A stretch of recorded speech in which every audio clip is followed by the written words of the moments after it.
Fala, futuros doutores, futuras doutoras, galera padrão ouro, Team Cérebro, tudo bem com vocês? Bom, estamos aqui, eu, vocês e o querido Café do QSM, né, como sempre, para mais um vídeo. E hoje eu quero passar para vocês uma informação importante que tem a ver mais com os meus valores pessoais e as minhas crenças sobre como que um médico ou uma médica deve se portar no seu âmbito de trabalho, beleza? Uma informação muito importante que eu gostaria de passar para vocês que querem entrar na carreira médica, vocês que acabaram de entrar, vocês que já estão há um tempo, enfim, todos que serão doutores e doutoras, padrão ouro, que nós temos que colocar na cabeça e levar para o resto das nossas vidas, beleza? Então, como vocês devem ter visto aqui no título, o que eu quero passar para vocês, que eu levo comigo sempre, é justamente essa ideia.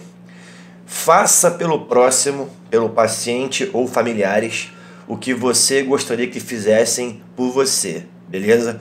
Vamos falar um pouco mais sobre isso? Então chega de enrolação, let's bora pro vídeo, chama que vem. Brinde.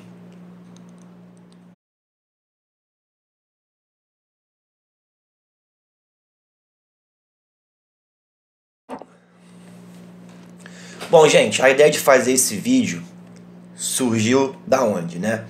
O Quero Ser Medicina é um canal que é informativo para mostrar a rotina médica, é um canal que é informativo para mostrar como é a faculdade de medicina, mas também é um canal para preparação para aqueles que querem entrar na carreira médica.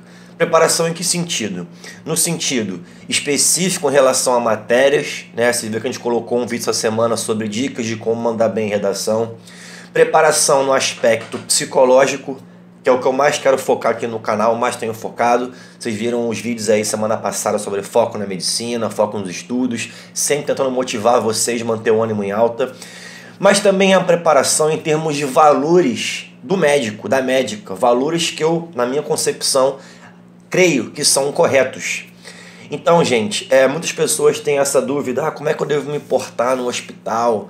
Eu devo fazer isso, não devo fazer isso, devo fazer aquilo, aquilo outro, o que eu tenho que fazer ali? Cara, a resposta é muito simples, gente, a resposta é simples mesmo. E qual é a resposta? Faça pelo paciente ou pelos outros, né, familiares, o que você gostaria que fizessem por você. Mesmo que seja uma coisa pequena. Gente, você pode ter o cirurgião com a técnica mais habilidosa do mundo, mas se ele não tiver um bom relacionamento com médico-paciente, eu tenho quase certeza que o paciente não vai gostar do atendimento. Você pode ter uma médica ou um médico com o maior domínio teórico da cardiologia do mundo, mas se não tiver uma empatia, uma boa relação médico-paciente, o paciente não vai gostar e se der mole, até nem vai confiar nesse profissional. Então, a primeira coisa é o seguinte, busque sempre estabelecer uma boa relação médico-paciente, mostrando que você se importa com ele. Se você fosse atendido por um médico, você não gostaria de ser atendido com atenção? Então, é a mesma coisa, se importe com o paciente. Dê tempo para o paciente falar, escute o paciente, não atravesse a fala do paciente. Tudo bem, às vezes é necessário, quando o paciente desvia muito o foco do que é a queixa principal, vamos supor, vou te dar um exemplo aqui, o cara tem queixa de dor no peito, mas aí se lembra que está tendo, vamos supor, uma dor no pé há um tempo. Você tem que focar naquela dor no peito porque é mais urgente, né? Aí você tem que ajudar o cara a direcionar a queixa dele no que é mais emergente. Tudo bem. Mas aí é outra história. Então, não atravesse a fala do paciente. Se você fosse atendido, você não gostaria que isso acontecesse com você, certo? Toque no paciente. Ponha a mão no paciente. Por mais que você saiba, por exemplo, que não é nada demais, mas toque no paciente. Digamos que o paciente venha e fale, poxa, doutor, eu tô com uma dor aqui no joelho. E aí você simplesmente acha que vai recomendá-lo para um ortopedista. Ou então você acha que não é nada demais. Mas vai, toque. Pô, deixa eu ver aqui. O paciente vai... Cara, o simples toque do médico no paciente, ele vai trazer conforto, o paciente vai se sentir acolhido e seguro. Faça isso. Cara, sempre que eu vou atender alguém, quando a pessoa está no leito, quando a pessoa está na cadeira, quando a pessoa chega, Geralmente, quando o cara tá no leito, o paciente ou a paciente, eu pego na mão e converso. Pego na mão e converso. Antes de mais nada, bom dia, fulano de tal. Chama pelo nome também. Bom dia, fulano de tal, fulano de tal. E aí, como é que tá? Me conta o que aconteceu. Já pega na mão, já segura ali, né? Ou então encosta no braço. Isso é sinal que você se importa, cara. Isso é muito importante. Ah, isso é besteira, não é. O paciente vai se sentir mais aconchegante, vai se sentir mais seguro, vai ter mais confiança em você, porque ele vai saber que você se importa, beleza? Outra coisa importante com relação ao título, várias vezes, só mais um golinho aqui, eu já vi a seguinte situação, né? Já passei por elas. Tava na sala do trauma, inclusive aconteceu isso com aquela menina que tinha medo da agulha, que eu contei aqui no outro vídeo, né? Ela tinha passado por um incêndio com o pai em casa. Obviamente, a mãe dela chegou depois, né? E a mãe, cara, chegou plenamente nervosa, como qualquer pessoa chegaria. Imagina, você recebe uma notícia que um familiar seu está no hospital. Geralmente, quem dá a notícia sempre dá ela sem saber a informação correta, apenas fala: aconteceu um incêndio, sua filha ou seu marido estão no hospital. Cara, não tem como uma pessoa chegar calma. Não dá, né? É impossível. E aí, cara, aquela mãe, ela não podia entrar na sala de trauma, porque você não pode deixar os familiares entrarem assim. Vai que chega, por exemplo, um baleado que você tem que intervir ali rapidamente, né? Então o fluxo é importante deixar livre, né? Mas você via aquela mãe angustiada na porta. Cara, o que nós temos que fazer essa hora? Um médico ou um enfermeiro poderia não fazer nada, ficar ali olhando, porque não é obrigação dele. Mas não custa nada ir lá na porta, conversar com um familiar sobre o que está acontecendo. Em qualquer situação, pode ser um paciente grave, pode ser um paciente como esse caso do incêndio, que estavam instáveis, mas vá lá, fale com o familiar, fala com ele, né? Se aproxime do familiar, se aproxime do paciente, se aproxime dos parentes. Garanto a vocês que vocês vão ganhar muita confiança dos seus pacientes e familiares, e vocês vão evitar também muitos processos na vida de vocês, tá? Processo em relação ao serviço médico, tá? E outra coisa, tudo que vocês fizerem, escreva no prontuário, tá? Não deixe de fazer isso. Tudo que for feito, escreva no prontuário do paciente, tá bom? Beleza. Então, cara, não custa nada. Tem um familiar lá fora desesperado, vai lá, conversa com ele, conte o que está acontecendo, mesmo que seja uma coisa grave, tá? Isso é muito importante para informar a situação que está ocorrendo ali, beleza? Legal. Outra coisa também, esteja sempre atento ao que está rolando com os pacientes. Se você tivesse internado, você gostaria que um médico ficasse atento ao seu caso. Ficar atento não quero dizer que você tem que ficar indo toda hora falar com o paciente, né? Mas eu quero perceber o seguinte, volta e meia, vá até o leito ou vá até onde o paciente está e pergunte como é que ele está se sentindo. É muito comum os médicos, por exemplo, passar só de manhã na hora da visita e depois não passar mais. Ou então vai passar só no fim do dia. Cara, se você estiver fazendo a vigilância de um paciente e conversar com ele apenas em 2 momentos do dia, de manhã e à tarde, cara, muita coisa pode rolar nesse tempo. Um paciente que está estável pode instabilizar. E se você não intervir na hora adequada, o paciente pode vir a deteriorar suas funções orgânicas, ele pode vir a óbito. Tem coisa que acontece assim, gente. Na medicina, tem coisa que rola assim. Eu posso dar aqui para vocês um exemplo. Eu estava nesse meu estágio no trauma, suturando o crânio de um paciente que tinha sofrido um acidente de moto. Estava eu suturando e o Rafael, meu amigo, estava do meu lado. Cara, o paciente estava conversando com a gente, pessoal, estava conversando com a gente, com a pressão monitorada, a pressão estava lá 12/8, estava com o oxímetro do dedo ali 98, estava paciente tranquilo. Cara, o paciente já tinha passado pelo exame físico, não tinha nenhum sinal de sangramento abdominal visível, né?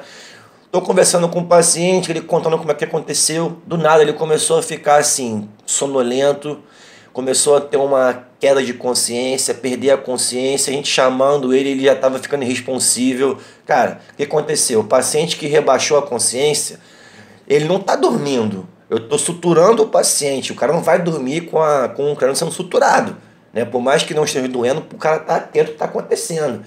Então eu e o Rafael estava ligado. Porra, paciente com queda de consciência súbita.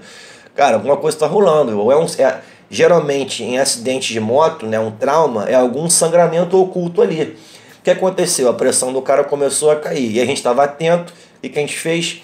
Refizemos o exame físico, vimos que o paciente tinha sinal de sangramento pélvico. Então a gente fez toda uma conduta, né, para tratar o paciente. Ou seja, se nós não estivéssemos atentos, cara, aquele cara poderia ser levado a um nível muito mais instável e vir até, por exemplo, a falecer, né?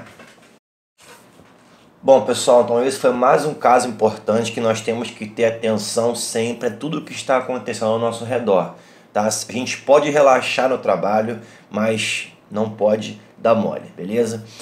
Outra coisa importante, pessoal, que eu quero passar para vocês, que a gente tenha sempre em mente, é que ninguém merece sentir dor. Ninguém merece sentir dor, né? Se você tivesse internado, se eu tivesse internado, eu não gostaria de ficar sentindo dor de modo desnecessário. Então busque sempre dar conforto para os pacientes de vocês. Conforto como? Claro, é o conforto de se possível, ficar numa poltrona adequada, numa maca adequada, num leito adequado, né? Levar para o paciente as refeições na hora adequada. Mas o papel do médico, assim, principal também é em relação ao conforto da dor. Então, por mais que não dependa de você, por exemplo, a próxima conduta do paciente, se você estiver esperando a avaliação da neurocirurgia ou estiver esperando da ortopedia, enfim, de outro setor, não depende mais de você aquela conduta, mesmo assim vale a pena fazer para o paciente uma analgesia adequada. E o que significa isso? Significa o seguinte: se o paciente tem uma dor muito intensa, ele merece uma analgesia, um remédio intenso. Muitos médicos e profissionais têm medo de dar analgesia potente logo de cara. Se o cara está com uma dor absurda, você tem que dar opioide, tem que dar morfina, você tem que dar tramal, que é um opioide mais fraco. Mas muitos médicos e médicas que eu vejo começam dando, por exemplo, dipirona. Não vai adiantar, porque tem medo de chegar logo pesado. Se a dor é grande, você tem que fazer um remédio potente, tem que vir com um míssil.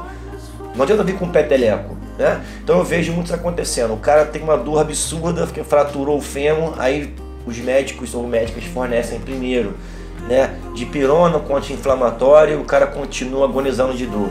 Aí depois é que vem com um tramal, que é um pouco mais potente. Ou então o paciente vem com uma cólica renal, né, cólica nefrética, de cálculo pedra no rim ou na via urinária. Isso dá pra caramba. Não vai adiantar você dar, por exemplo, Buscopan. Não vai adiantar. Não adianta um peteleco, tem que vir com um soco, tem que vir com uma voadora nessa dor. Então faça sempre uma analgesia adequada. Use o remédio proporcional à dor que o paciente sente. Ninguém merece ficar sentindo dor. Você não gostaria que fizesse por você isso? Eu gostaria, então eu faço. Mesmo que a próxima conduta não dependa de mim, mesmo que a próxima avaliação dependa de outro médico, outro setor, mas eu vou lá e busco fazer a analgesia adequada. E verifique sempre, constantemente, como é que ele está em relação a essa dor. Volto a repetir, ninguém merece ficar passando por isso. E a dor atrapalha quase tudo na medicina. Atrapalha o andar de doenças, instabiliza doenças que estão estáveis. A dor, ela só pode ser deixada um pouco quando você quer fazer um exame físico. Para poder ficar o exame físico mais confiável, aí o paciente tem que sentir um pouco de dor para você, ao apertá-lo, ele indicar um sinal de onde está a dor mais intensa. Mas fora isso, a dor atrapalha quase que tudo. Então, coloque sempre na sua cabeça, tá? Ninguém merece sentir dor. Use a analgesia adequada de acordo com a intensidade da dor. Míssil quando tem que dar míssil, voadora quando tem que dar voadora e petelequinho quando tiver que dar peteleco, beleza?